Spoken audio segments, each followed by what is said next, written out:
Les rongeurs pullulent, franchissent les catacombes, et rejoignent la Seine à contrepoil. Les dinosaures envahissent Paris et ses alentours. Les JO sont compromis.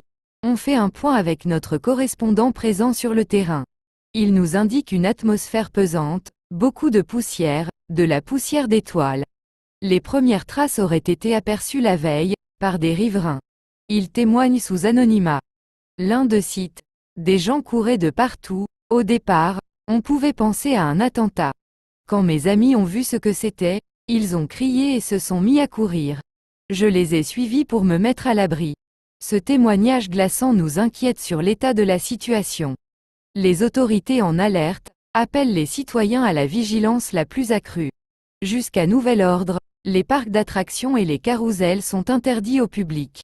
Les consignes sont formelles, en cas de non-respect pour les plus courageux, ils risqueraient de devoir s'acquitter d'une amende forfaitaire, avoisinant un montant de 500 000 € HTTC.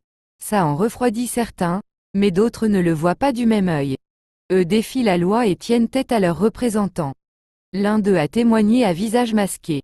Ils nous obligent à renoncer à nos libertés, nous citoyens avons des droits, ils ne nous les retireront pas. Inquiets par les enjeux sociaux, le maire d'Évry et son cabinet ont pris les devants. Il est indiqué aux habitants qu'en cas de surprise, ils devront les regarder dans les yeux, en faisant 3 pas sur le côté la tête penchée, inversement proportionnel au carré de la distance, qui sépare 2 poutres en liège.